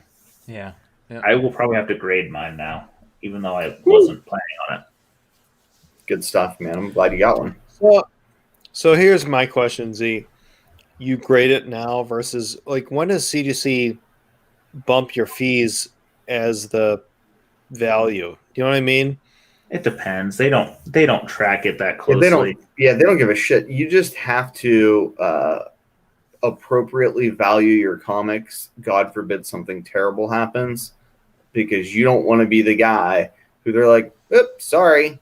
You valued your comic at $200. Here's $200." Yep. Yeah, I was at a live drop off, and I dropped off a Bone 1, and I paid for standard grading because I was a good citizen. And the girl's like, "Didn't you mean that to be modern?" Yeah. So I just I just sent in a giant size X-Men 1 from the Murder House, 2 copies of the Cyber Force 2077 and an Outlawed 1, which I finally graded because people stopped crying about that book being expensive. I paid for Express, which is like 9 days for the giant size X-Men 1, because I valued it at $2,000, and standard for each of those modern books, hoping that I was going to get them back before Christmas so I could pop them off, before the Christmas kind of thing went crazy. Of course, they got held up, mail, all that kind of stuff, CGC delays, and I didn't get to do it. But I don't regret doing that. I mean, I paid this much more, and I'll actually have all those books back in a reasonable amount of time. Yeah, and this is a perfect segue because this is exactly what I did with these, Nico. These are all instantly going up tonight. Nice. You know what I mean? All right, so let's get into this. Here's the first book. Sorry, 2 of these aren't. 2 of these are somebody else's. These are Matt's from the Modern Comic Mayhem. He got a 9.2 on this Marvel Secret Wars, which is nice. Gotta love that. Sorry, guys, I deal with these fucking bags. Yeah, that's worth not cracking out. Yeah. That's near mint.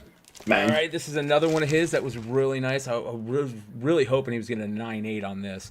This is 301. Damn, 9.6. Yeah. Inches. Not bad. Not bad at all, dude.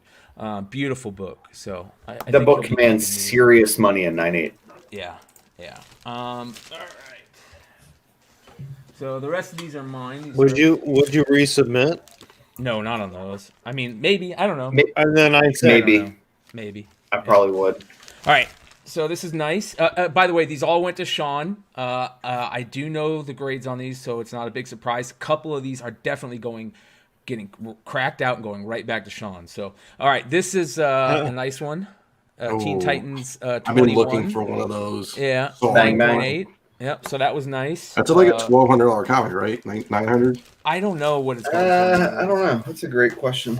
I think they're 900. I think I was looking at last time. This one I was really hoping to get a higher grade on, but I'm okay with it. It might be a crack out. I don't know. Evil Ernie, a number 1, 9.2. I love that book. 9.8, dude. Yeah. That is a shout out Bryan book. Polito. Man, I love this character. I really love this character. I really wish I could find the Malibu Sun number 8, which is basically this cover. And it's so hard to find. Yeah, absolutely. It is even harder to find. It is even harder to find than another book you're going to see in this lot. Yeah. So. Hey, you can $600 all day on the Teen Titans 12. You can buy. Yeah, I don't know if I'd buy it 600, but we're also like 120. These here's a couple nice ones that will go up. So there you go, Red Hood first. Hell yeah, dude! I love that book, and I remember that book was cheap. Fire. Yeah. So I've had those. These are all books that I've had forever, and I just never graded. You know what I mean? So and got dose on those guys. Oh no shit! Nice, dude. Yeah, so you hit that at the right time. Holy Christ! With all the Red Hood stuff. I got lucky on that. So those are going up. Buy it now. Here we go. So that Malibu Sun 8 Evil Ernie is tougher to find than this one. So I didn't get the 9.8. I really thought I might get a 9. I was hoping for a 9.6, but 9.2. Oh, they graded that thing tough, dude. Yeah, it is the regular cover. Shout out John Z. You have any concept of what's wrong there from the grader notes or? They didn't give me any grader notes on anything under 9.2. I don't think. It was really weird, man. Yeah, I'd be cracking those suckers out and sending them back. I wonder if I wonder if he just did a quick press and not a long press, and they sat there long enough. I mean, some books, no matter how long you press them, they need to be pressed twice because it just takes like a couple of months, and the paper has memory. It just comes back. So this one really hurt because I thought this one was guaranteed a 9.8, and send it back. It came back an 8.5. I got grader notes on it. It says finger bends and this and that, and it also says it's got a water stain. So it probably is what you said. A water stain. It didn't sit long enough in the press. So I'll have Sean take a look at it. Tell me what he thinks. If it's a water stain, you can usually get those out. Yeah, exactly. So this one is one of the two that is for sure getting cracked. So that won't be selling. I wonder why he wouldn't have added moisture, though. That's the only thing that scares me when it says water stain. Yeah. This one is another one that I might crack. That kind of hurt. Dude, I had a 9.8 of that book. Remember, that was the first CBSI grading club book. Yeah. You have any concept of why? Here, in a 9.8 CBCS. Yep. Any concept of why on the 9.4? Don't know. It doesn't say. It didn't say anything on. Oh, it didn't say anything on this one. And that's what sucks, man. Like some of these books that you think are such high grade, and they come back being low grade, like Sean says. This one was perfect timing. Bang, Invincible Iron Man 7, 9.8. Yeah. Boom. Yeah. So that one's a nice one to get out right out the door quick. There we go. This is a nice one, but I wish it would have been better. Shit. Yeah, this is a 5th print. This is a 5th print. You were hoping for a 9.9 or what? Well, I'll show you what was. I hope it was better. I was hoping because I figured this was a 9.8. I figured the 3rd print was a 9.8, and I figured that this one was a 9.8. This one hurt. There's the first print, 9.6. Send it So back. I think this You might gotta get send it back, cracked. dude. Yeah, this might get cracked and I mean, you're looking at like very minor. If they're modern books, you gotta. Yeah. It's not. You know what I mean? Send them back. Yeah, and so this was nice. I got a bunch of these, and I just sent one in to test the waters, and they're all nice. So I'm hoping a bunch of these come back 9.8. That's an undervalued book, in my opinion. I that's one I'm just holding. I wish I would have held more copies of it. It makes no sense that right before the Ultimate Fallout 4 went nuts. That book was the same price as the first print, and then the first print went bonkers. It makes no sense to me that book's not at least, I don't know, half price, the same price. This is the nice one that came back. I wish it would have came back a little sooner, but I think I got it in time. And this one's right out the door. So let's see what's that thing selling for now? 2,500 or no, like 1,500. I think they're down. It dropped, but you don't know. Hey, buddy. Yeah. It would have been nice. Are there any 9/8s on eBay? Once one bid sold for pretty cheap recently, and I think it's kind of might be the December type thing. Yeah, there's one on MCS right now. Yeah. So you got to be on eBay. How much? 1,400 on MCS and probably 1,500 on eBay. All right, so that book took a shit. Here's another one. This is 1750. This is the second printing Batman 608 9.8, which is nice. This oh yeah, dude, that looks beautiful. Yeah, this didn't pass a pre-screen a couple months, like 6 months back. So I just sent it to Sean and got it and threw a press in and tried it again. So yeah, you can't buy that outlawed for less than $17.50 on eBay right now. I wouldn't worry about it. Yeah. Okay. All it's going to take is one sale. I think you'll be in business. Yeah. I'll be honest. If I can get 1,200 to 1,500 for it, I'm happy. Oh no way. Yeah. I'm happy. PayPal friends and family. 1,200 to 1,500. I got Yeah. This one's nice. 9.8 on the Shuri. I have 2 of these now, so I think I already have one up, but this will be if I can get rid of both of them, it'll be nice. Strong. Here we go. What do we got here? What a great submission, man. This was a bummer, man, and I don't know about this one yet either. I got to really look at it. Marvel .1, the second printing, 9.6. Christ. Dude, you gotta send that back. Yeah. Hey, and for the record, that thing's a fucking nightmare because it's giant size. Yeah. It's worth rolling the dice. Yeah. Some of these are definitely, I just got to take a really good look at them. That's a big book now, man. Holy Christ. It's way more than the first print, and that price stuck. This one really hurt, dude. This one's for sure the second book that I said I was going to crack.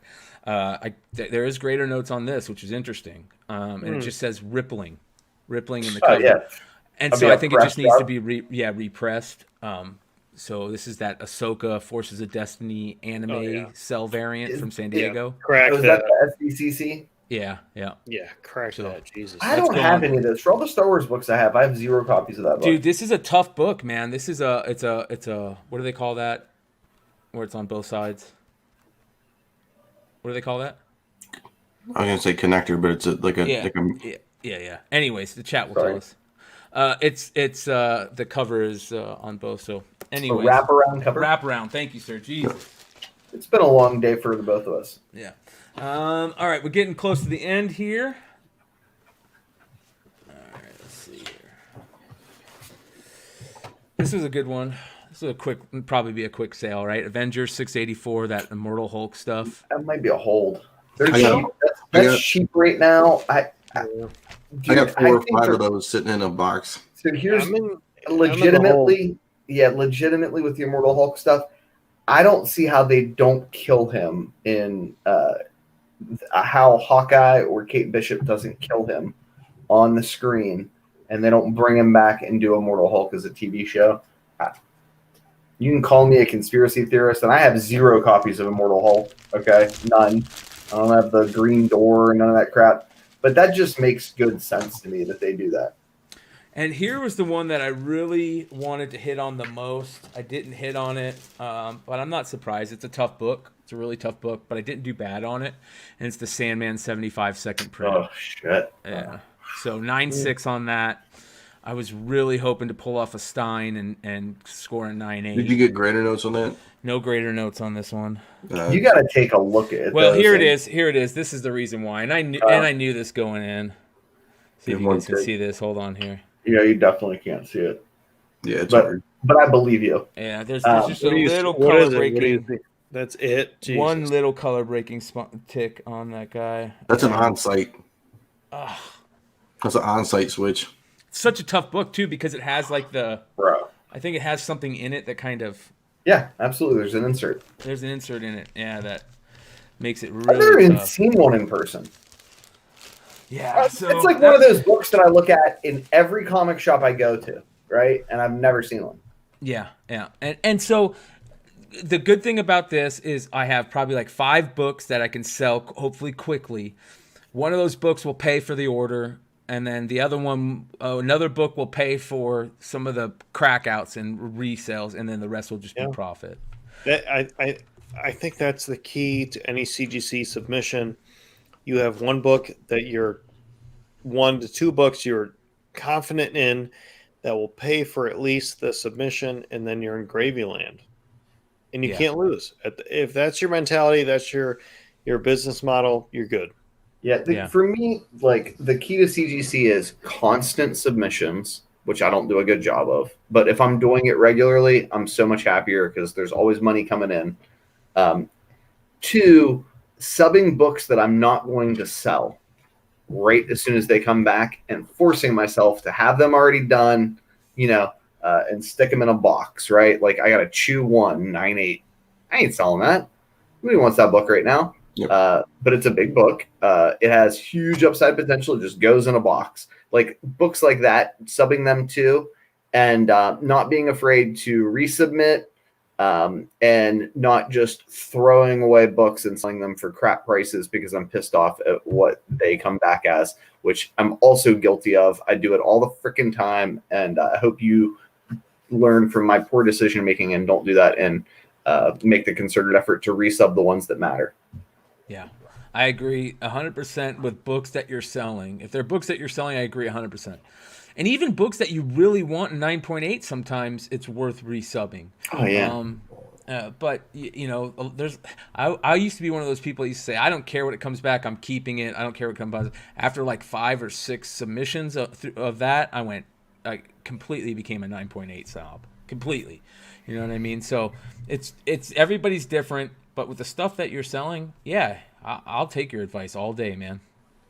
So, anybody else get any good pickups? Strong. I'll go next. Okay. So, I hope Secret Wars happens. Because Yep. Well done, sir. No, I mean, it's no big deal. It's like AIDS and whatever. Yeah. So. Not bad. No, Nico's gonna cry, but I'll say this for last so he can cry. It happens. I'm a sad boy too. It's not the foil. Doesn't matter, bro. That's a bad book, dude. Tough book. My Especially professor actually has my copy of that book that I gave to him, and I don't remember what that he gave back to me or something. But because I value and love my presser for treating me with kindness, it is impossible to find. They never come up. Well done. And then, well, put that back up. Let's explain to everybody what that is, because a lot of people don't realize what that is. That's the G.I. Joe from the Devil's Due series, the Image Devil's Due run. That is Renegar. the number 21 Renegar variant from. No, there's another one that's the foil variant that this is embossed and foiled. Yeah, hold on. So okay. I have 3 of the foil variants raw. I have 2 in 9.8. I have an Air and a 9.6, and I have like 7 of these right here. This book is the Renegar variant, and they did a very special variant of this that is foil, and most of the foil were not stamped on top of it very good. Mm-hmm. So it's tough to get those in high grades. And this is Michael Turner artwork of the very famous Snake Eyes Storm Shadow first meeting, and it's a silent issue also. It's beautiful. So it's an homage to the original 21 cover and interior. So I'm gonna have to break down and try to buy one on eBay. I never see them ever. The last one I got, I bought from eBay.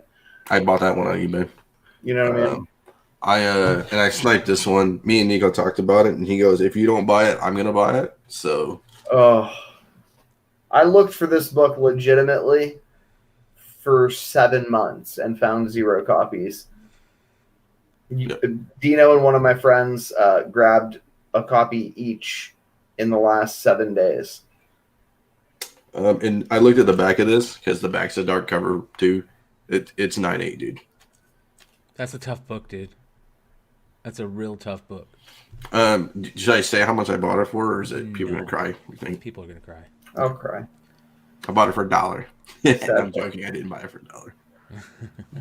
So that's all I have. I do have pickups in the mail.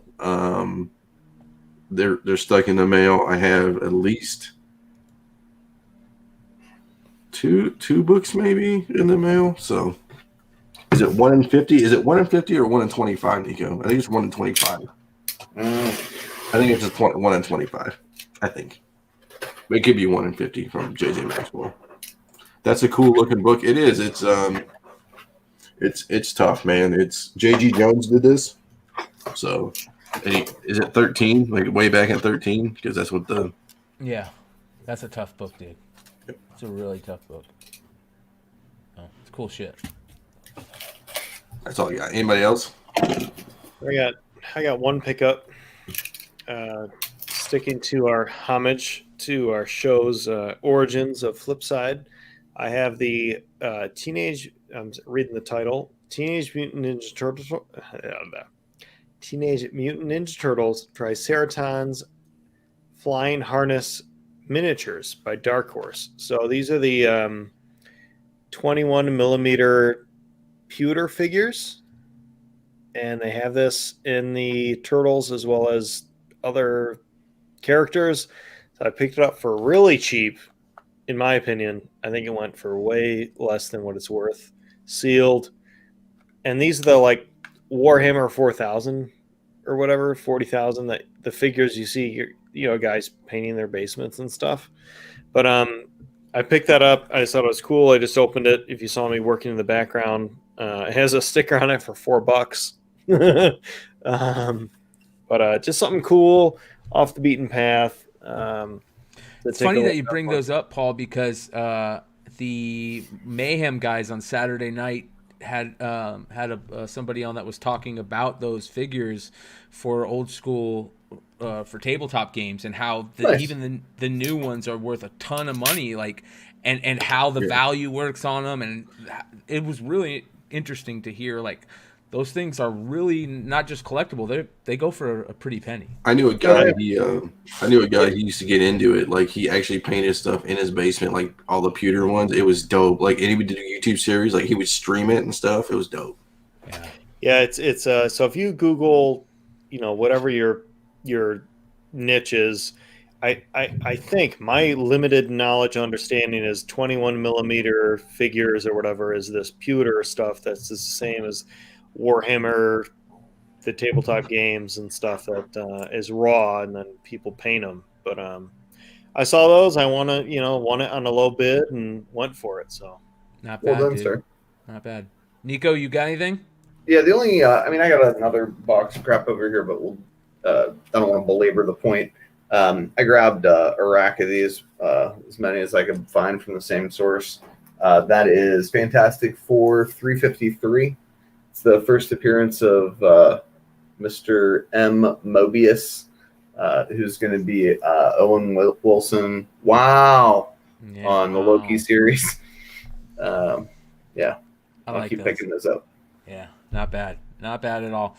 All right, guys. Thank you for everybody who joined us tonight in the live chat. We want to remind everybody to like, subscribe. Make sure you hit the bell. There are tons of new videos coming from all different types of content every day. We have a lot of plans for the new year, and we're really looking forward to this next year, and we appreciate everybody. Make sure you guys be safe for the holidays, be around the ones you love, and other than that, we appreciate you. Adios. Merry Christmas.